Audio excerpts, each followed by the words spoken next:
आज हम लोग देखेंगे स्टूडेंट्स कि किस प्रकार से जब दो पॉइंट्स के बीच एक लाइन ड्रा की गई है ज्वाइन करके, कोई भी दो पॉइंट्स को ज्वाइन करके एक लाइन अगर ड्रा की गई है ए और बी पॉइंट्स को, और बीच में कोई भी पॉइंट आ रही है पी जिसका कोऑर्डिनेट दिया हो या ना दिया हो, वह किस रेशियो में बांट रहा है, इन केसेज को हमें पढ़ना है। ओके, हाँ, बहुत छोटा सा क्लिप होने वाला है समझने के लिए, वीडियो क्लिप।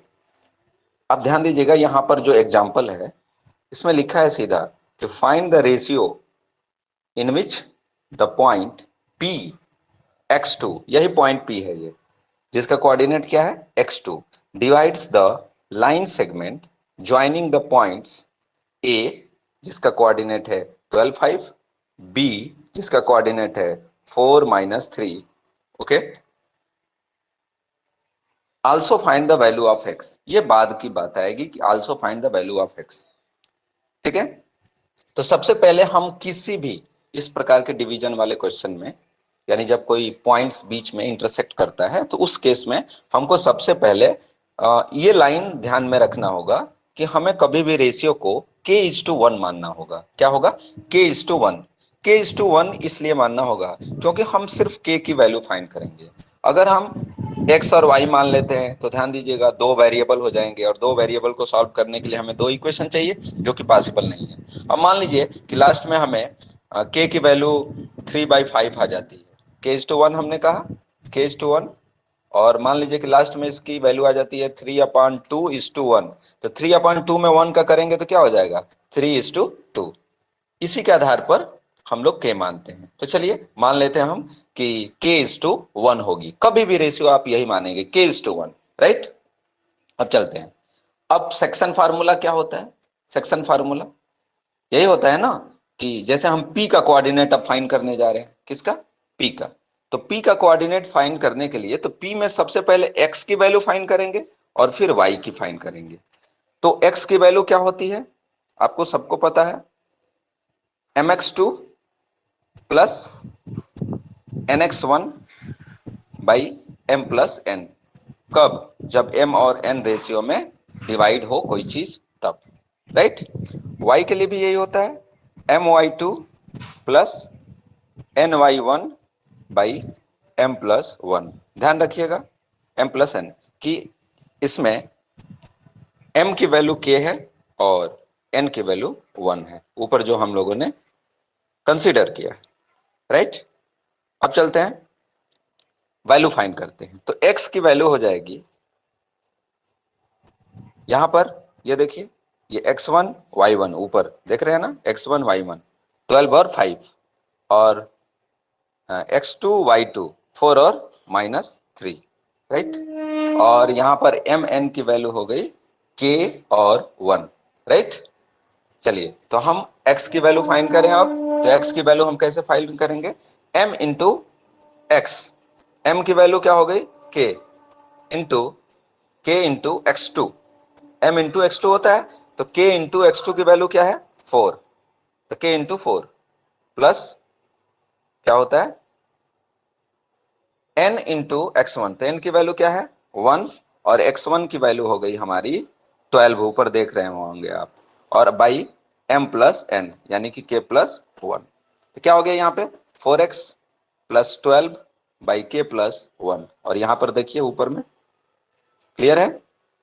क्लियर है ना वही चीज, 4x plus 12 by k plus 1। ठीक ऐसे ही y का कोऑर्डिनेट भी आप पता कर सकते हैं। y इज इक्वल टू क्या हो जाएगा? y इज इक्वल टू हो जाएगा m इंटू y2, तो m क्या हो गया? k, y2 की वैल्यू यहां से ऊपर देखिए क्या हो गई? -3 प्लस n की वैल्यू 1 है, इंटू y1 की वैल्यू यहाँ क्या हो गई? 5 बाई k प्लस 1। तो अगर इसको आप समेट कीजिए तो ये हो गया हमारा -3k प्लस 5 अपन k प्लस 1। यहाँ क्लियर हो गया? कुल मिलाकर के p के कोऑर्डिनेट हमें मिल गए। मैंने ये दिखाया कि किस प्रकार से हम लोगों ने सॉल्व किया है। अब देखिए this point is given, P का कोऑर्डिनेट हम लोगों ने फाइंड किया ये, और यहां पे मिला है x और 2। तो इसमें हमें ये देखना होगा p वाले में कि p में किसकी वैल्यू हमें मिली है। x की वैल्यू नहीं मिली है, x की वैल्यू x है और y की वैल्यू क्या है 2 है। तो जिसकी वैल्यू पता होती है सिर्फ हम उसी के आधार पे सॉल्व करते हैं। तो y की वैल्यू इसमें है -3k + 5/k + 1 और यहां पर है 2। तो एक ही पॉइंट का कोऑर्डिनेट दो तरीकों से दिया गया है तो दोनों इक्वल होगा ना, इसलिए यहां पर जो y का कोऑर्डिनेट है और यहां पर जो y का कोऑर्डिनेट है ये दोनों क्या होंगे, इक्वल होंगे। तो जब ये दोनों इक्वल होंगे तो यहां पर वही कर दिया है कि -3k + 5/k + 1 = 2। अब इसको सॉल्व किया गया तो क्या मिल गया हमें, k की वैल्यू मिल गई 3/5। अब हमारी जो रेशियो है वो क्या थी, k:1, यानी 3/5:1, यानी क्या हो गया 3:5, यानी m और n की रेशियो क्या हो गई 3:5। ये क्लियर हो गया कि k की वैल्यू होने जा रही है अब 3:5। ये तो हो गया हमारा पहला आंसर जिसमें हम m और n की रेशियो फाइंड कर लिए 3:5। अब हम k की वैल्यू पुट कर सकते हैं इसमें, किसमें, x की वैल्यू में, क्योंकि p के दो कोऑर्डिनेट हैं, एक x की वैल्यू एक y की। तो y का तो फाइंड हो जाएगा अब, क्योंकि k की वैल्यू फाइंड करनी है, हमें x की वैल्यू अब फाइंड करनी है, इसलिए हम k की वैल्यू यहाँ पे रखने जा रहे हैं। तो वही x की वैल्यू क्या रखी गई है, k की वैल्यू 3/5। तो 3/5 यहाँ पे हो गया। कुल मिलाकर के क्या सॉल्व करने पे मिला, x = 9, राइट, x = 9। तो हमें ये रेशियो भी मिल गई और हमें ये x की वैल्यू भी मिल गई। अब आपको ये बता दें कि आपको जो दूसरे क्वेश्चंस मिलेंगे उसमें ऐसा भी पॉसिबल है कि ये जो वैल्यू है p की दिया हुआ वो x2 दिया है। कभी कभी ये भी हो सकता है कि यहाँ पे नंबर दिया रहे और यहाँ पे y दे दे, यानी y की वैल्यू फाइंड करनी हो दूसरी केस में, तो आप सेम ऐसे ही क्वेश्चन करेंगे। बस ध्यान रखना है यहाँ पे कि वही वाली वैल्यू लेंगे, यहाँ पे इक्वल कराएंगे जो न्यूमेरिकल वैल्यू दी हुई हो, ठीक है। यहाँ x दिया था तो x वाले को छोड़ दिए, हमने y को इक्वल कराया यहाँ पे, तो वही हमें करना है। एक और चीज हम लोग देख लें यहाँ पे कि एक दो क्वेश्चन हम आपको दिखा देते हैं और उन क्वेश्चंस को आप सॉल्व करने की कोशिश करें कि किस प्रकार से ये क्वेश्चन जो है आपको, देखिए यहाँ पे 27, 28 और 29, जैसे मान लीजिए कि हम 28 ही कर रहे हैं, 27 करना है।